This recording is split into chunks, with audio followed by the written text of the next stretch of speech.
governments all across the West, they're crumbling, they're losing control of the narrative, they're losing control of everything.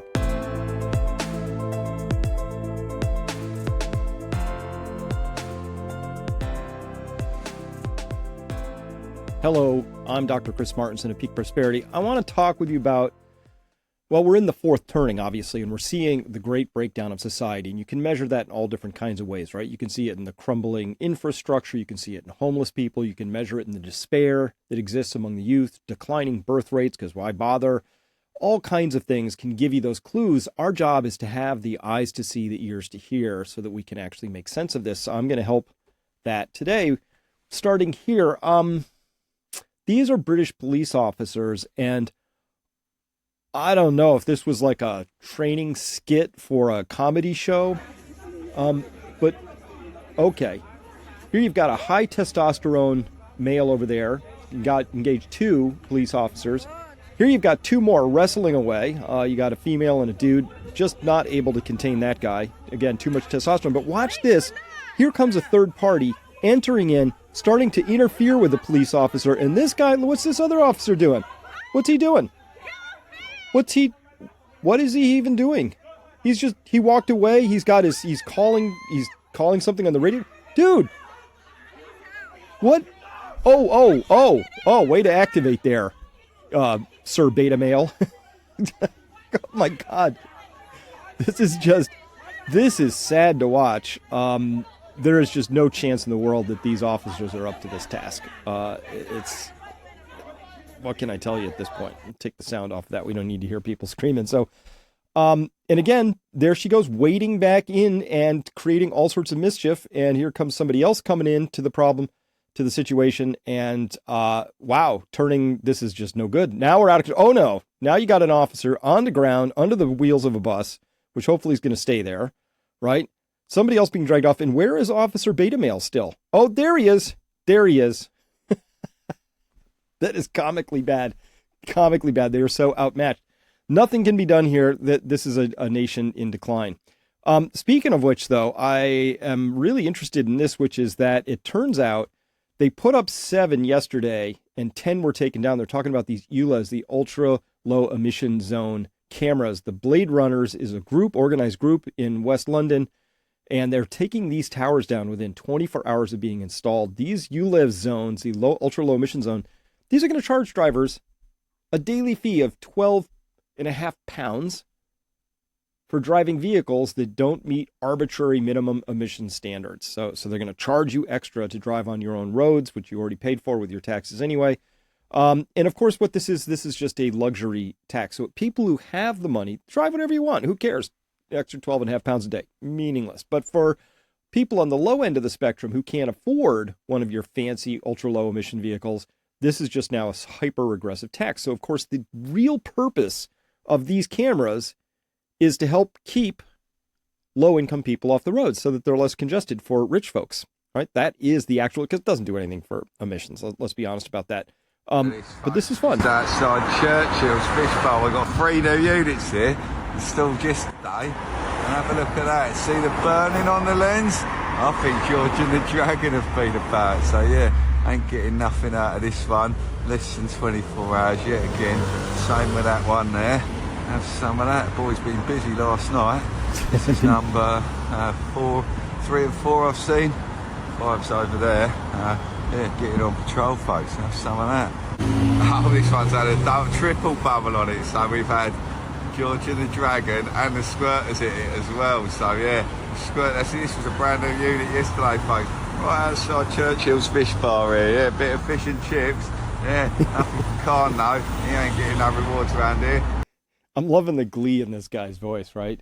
And it looks like St. George's Cross there, right, with the red and the white background. So anyway, they're having some fun. Taking these things down using angle grinders to render them, I would say, inoperable. That was an unplanned disassembly right there for that particular camera. So, yeah, governments are doing things and pushing things as hard as they can, and they're losing control of the narrative. People are not buying it anymore. And it's really just a hop and a skip and a jump from this to the rats in the cage having figured out that, of course, we're being shocked. Ooh, exposed cable and everything. Careful when you're sawing through those. You wouldn't want to get high voltage accidentally coming through your angle grinder. So think safety. So this is actually a pretty big deal, because what we're seeing is this uprising of the people against authority in this case. In this case, these highly regressive ULEZ cameras, which are just a slap in the face to everybody, really, because let's be clear, that's not gonna help your climate change too much. All right.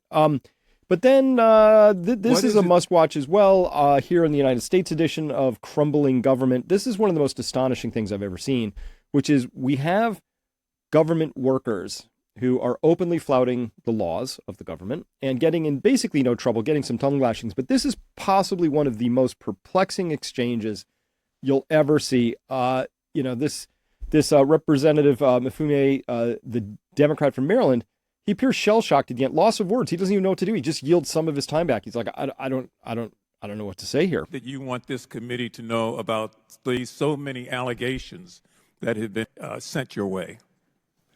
I want this committee to know that however many mistakes I made and however bad they were, I was trying to do the right thing. I had a personal friend, who was in danger of being murdered and his family being murdered, and everything centered around that. And I did what I could do, and pretty soon the Gmail thing, which I thought was desirable and legal, getting personal stuff Sir, you away lost from... You lost me. What does a friend of yours who is close to being murdered have to do with the way that you performed your duties? I'm sorry, I don't understand your question. Could you... I didn't understand your answer. You said I was dealing with a friend who was close to being murdered, and then you went on to say something else. I'm trying to connect them. Let me just repeat. My reason for telling Peter and others to go to my Gmail, Peter Daszak, is because Peter and later Peter Hotez and some others were under death threats, and anything they sent me on my government email could end up in the public domain, and then I would be responsible for, making their peril even worse. Does that make sense, or can I explain it again? Go ahead. All right. First up, none of us believe that either of those Peters received actual legitimate death threats. Instead, it's far more likely that they each emailed each other a death threat so they could claim the victim, because that's what these people do. They mass murder, they kill millions of people, they lie, they obfuscate, they do everything they can, and then they cry victim the minute even a little bit of pressure comes their way. And of course, what victims like to do is they like to send themselves death threats. And if they can't do that, then they have a friend do it, and they exchange. It's like a swap program. It's like a buddy system in scuba diving. That's more likely, but he's using this as a rationalization for why he then went outside of the law, because he was just trying to save lives. You can't make this shit up.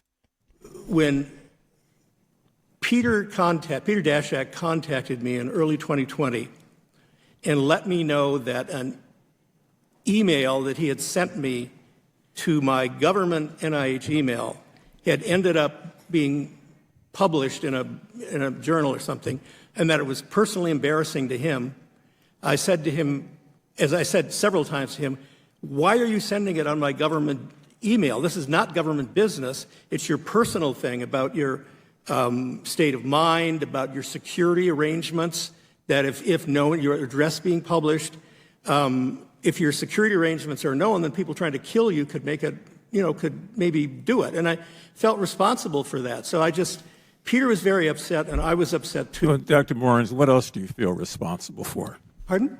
What else do you feel responsible for? Deaths of millions. I'm sorry, I'm getting this echo here, and should I turn off my microphone? Yeah, you're using my time. Let me ask you, why didn't you report any of this to the ethics office? I don't know. I didn't. I don't even know what our ethics office does. But Peter certainly reported. Peter reported it to the. I'm not worried about Peter. I'm talking about you. I don't even know what our ethics office does. Well, that's clear. I mean, that was probably the most honest statement we've got so far. I don't even know what our ethics office does. I mean, ethics office. I don't even know what those words mean in combination. It's mysterious. This is just I can't believe we're here. But we're here. Peter's not here. I just want to know if you thought this was ethically incorrect or improper, why didn't you report it to the ethics office? What are you referring to as what being ethically improper? Well, you just said you asked him why was he sending this to one email account when it should have gone to another one. And you're asking me whether I thought what he was doing was unethical? What I was doing is unethical? Sir, I think you're going to be haunted by your testimony today. And it's unfortunate. It's all on the record. And it doesn't make a lot of sense to many of us, certainly not to me. And I don't want to carry this on any further, Mr. Chairman. I'm going to yield back any time that I have remaining. I thank you for the opportunity. Bing. All right. That was good stuff, huh? Riveting, I tell you. Here, let me pull up my next thing. Because I got a really important thing I got to cover with back with my subscribers at Peak Prosperity. So this is insane. Obviously, there are lots of things that the government's doing that make no sense whatsoever. Obviously, but you can start to feel some things just get done, and then there's no consequence for that. Like if you lie in the service of agriculture, big ag, big pharma, big military industrial complex, if you accidentally start a war. Or intentionally start a war, or if you bankrupt millions of people, but your company makes a few extra bucks, those things, you get a free pass on those. Now, if you accidentally walked into a building on January 6th where the doors were mysteriously opened by somebody from the inside, and you walk inside and stay politely in the velvet ropes, you might be facing 10 to 30 years in prison for that. That's a framework that you have to understand. It's really important. We call it the easy hard framework. This comes to us from our contributing author Dave Fairtex. Really important framing. Once you understand easy hard, this is about as important as rats in a cage, demoralization, all of the other things that I do for framing for my people. Now, remember, my job, I'm an information scout. I save people time, busy people. If you like to have your time saved and you want to get your news from somebody who understands what's going on in the world and takes the time every day to condense it for you, please come on by and become a member at Peak Prosperity. We'd love to have you because we'd love to have you. With that, thanks very much for listening, everybody. And I'll see my subscribers back over at Peak Prosperity to discuss Easy Hard.